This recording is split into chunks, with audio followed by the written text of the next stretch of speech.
We are the keepers of the flame, the sacred order. Let the ceremony begin.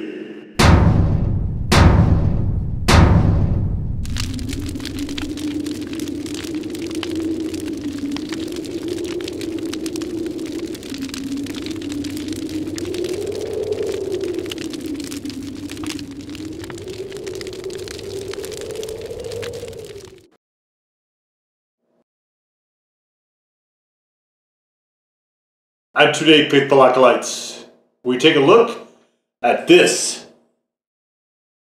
And what this is. So it doesn't actually say the sauce name on here. You see eagle wings, right? All right, so you see eagle wings here in this current sort of red thing here. You see eagle wings again. So you might think that this is called Eagle Wings as a sauce company, but no. It is the Delaware Sauce Company.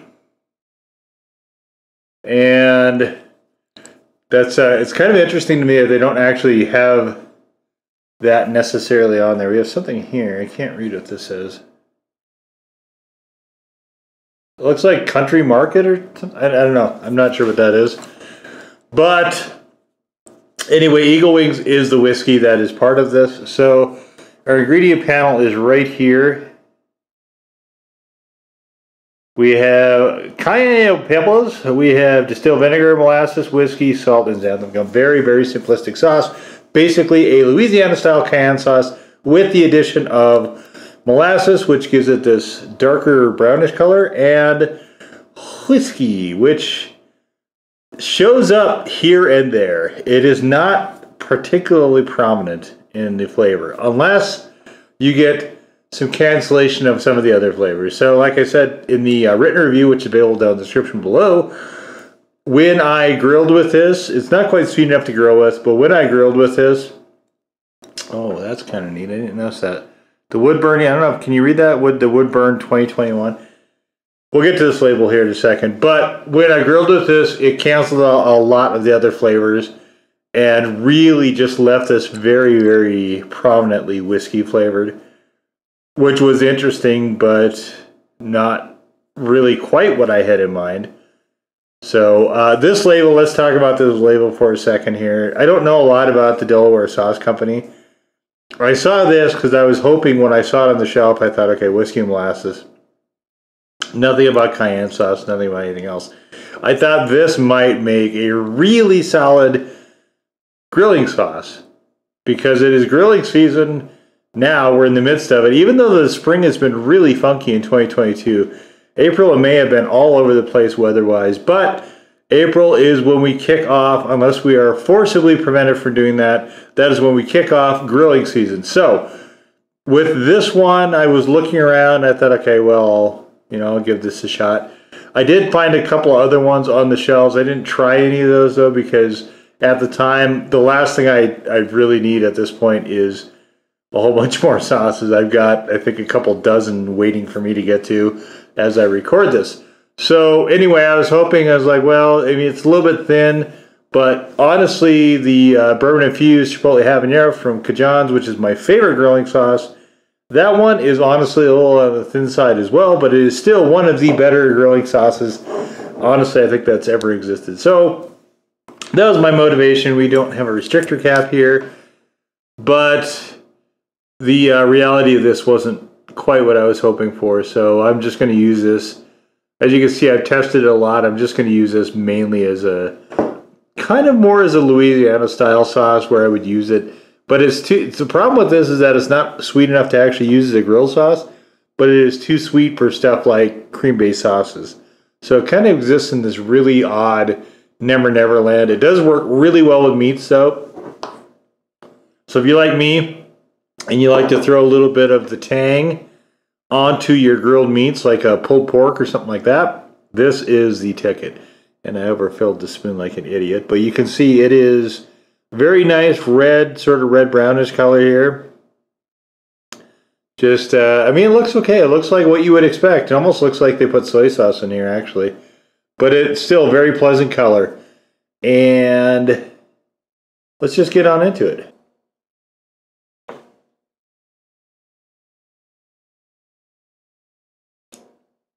Definitely much thicker than normal cayenne style sauces.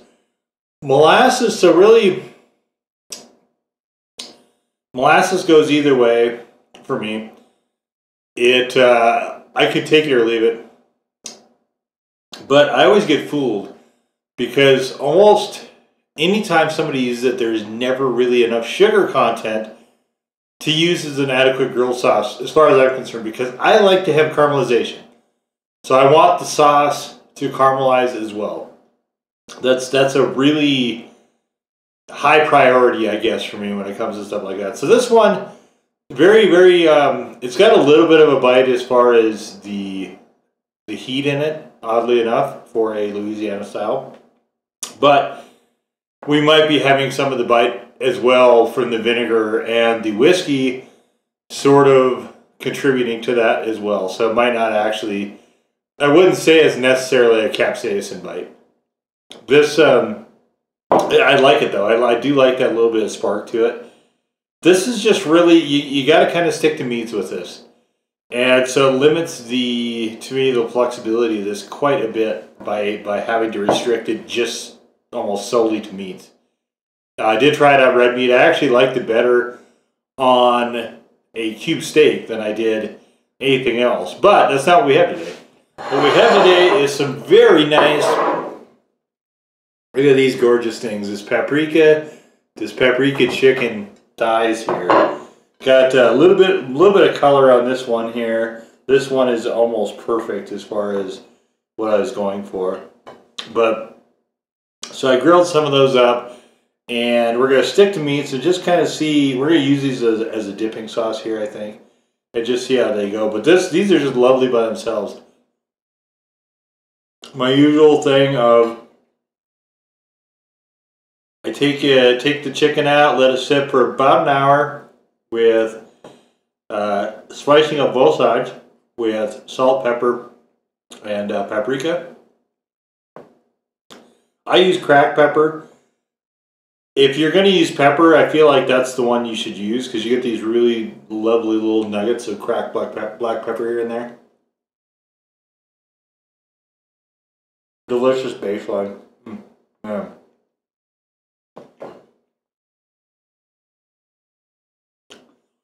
Here I am eating up this sauce. I'm eating up the chicken. I'm eating up this chicken without actually using the sauce. The video is not about how damn great my grilled chicken is, which is pretty damn great. It's about using this sauce, so let's just pour some here, pour us a little puddle. Can you see it there? Let's get out of the way. There.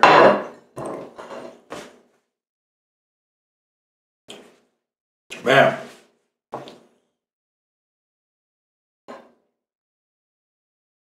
I'm really trying to take advantage of grilling season this year. I mean, I do every year, but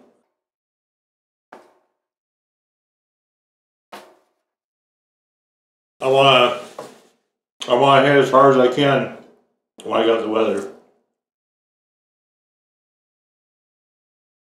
I spent a long winter with my air fryer. I love my air fryer. Love it to pieces.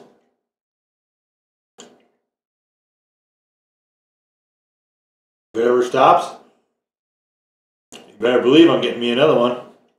But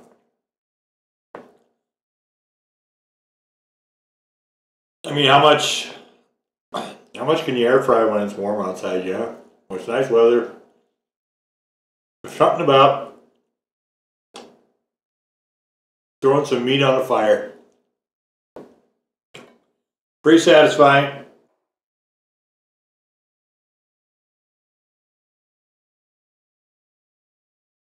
I make it special, you know, that's why I've been trying to do mustards a little bit more these last couple of years.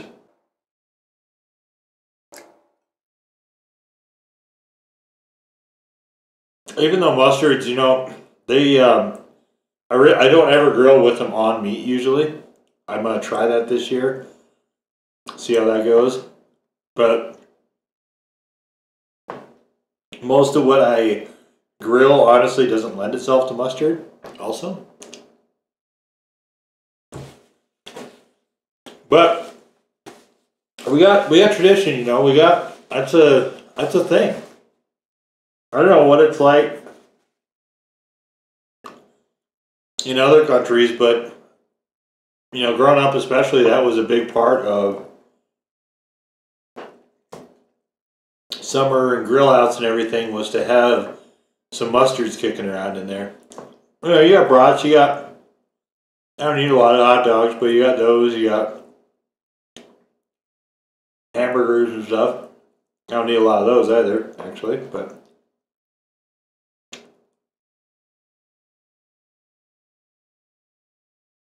that's good to know. You know, if you're chili head especially, where some of these products out there, maybe you don't even know of them, but it's good to know where some of those lie. You know, because there's one thing about us chili heads, we get excited about the idea of a little spice.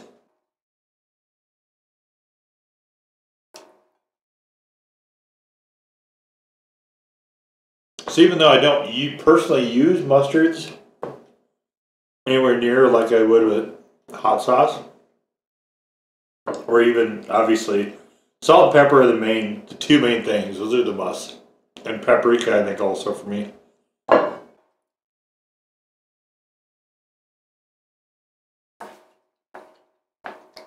But I know a lot of people get really excited with barbecue sauces. It's good to have some spicy barbecue sauce as well. Usually what I do, I don't actually worry too much about whether or not I've got spicy barbecue sauce, because I can just spike it. I can just spike it on my own. I can just make it. You know, I keep enough hot products in my door at all times. I can make pretty much as hot of a barbecue sauce as I would ever want. So, I managed to avoid talking about this for most of the video. And, not on purpose, there's just not a lot to this. Flavor-wise, I'm still not picking up any whiskey at all.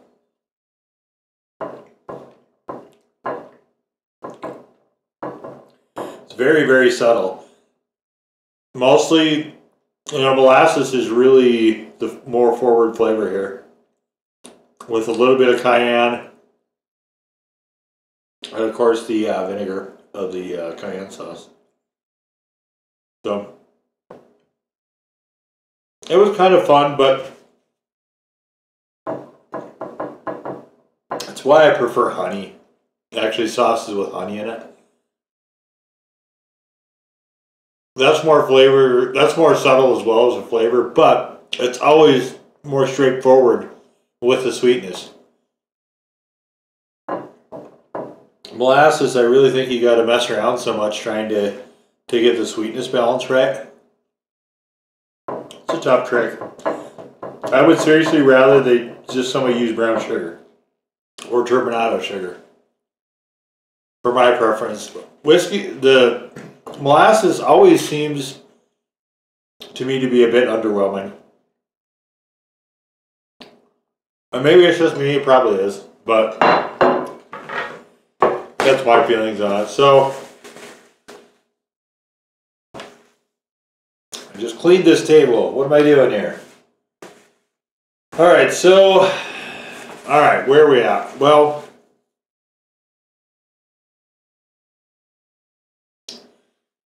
as a grill sauce, this is a bust.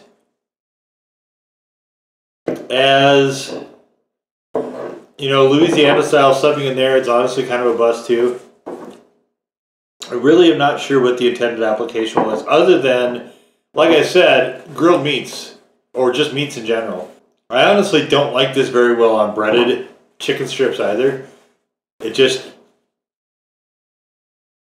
moves too far away, I guess, from the little pings and tinges that I want from the cayenne sauce, or maybe I'm just expecting that. Maybe that's really what it is. It's just moving away from what I'm expecting. But I'm not really in love with the molasses flavor either. It does work extremely well with meats. So putting it on meats, honestly, adding the molasses really kind of makes the Louisiana aspect work better with red meats. It works really well with that richness there. And sometimes, you know, the red meats can be a challenge because they don't work well with Louisiana style sauces. Like you put those two together and it's you just kind of wish you had something different, or you wish you hadn't done that. This one does move the Louisiana style more towards somewhere compatible with the red meats. So it does have that. So I guess a hamburger steak sauce this would be probably pretty solid. But as far as the rest of it, I mean, it's okay on chicken. It's okay on pork. That's probably where I'm going to eat it. The rest of this actually is doing stuff like that. It doesn't have enough bite to actually work well with the barbecue sauce. It doesn't have enough sugar to work well by itself. So it's kind of, you know, if the Island of Misfit Toys was a sauce, it would probably be this. It just doesn't really have anywhere that it fits in. Flavor is fine. I mean, it's fine as far as that goes. No real problem is for me anyway. I'm going to use this entire thing. This is probably, I probably have a little bit under, maybe I have about a quarter of this left. So it's a pretty enjoyable sauce as far as when you use it correctly. But a lot of that, I'm going to be honest with you, a lot of the usage of this was me testing and trying to figure out where I can get this to shine. You know, where's the best application for it. So sometimes that can be a little bit hard to determine with sauces, and some sauces, of course, don't ever make it there. So we got a good smorgasbord, a good mix all across the blog and, of course, these FOH videos. So you guys can compare and contrast with your own experiences. Anyway, though, that's going to wrap it up for this one. The Delaware sauce, whiskey, and molasses. Now go forth in peace to serve the flag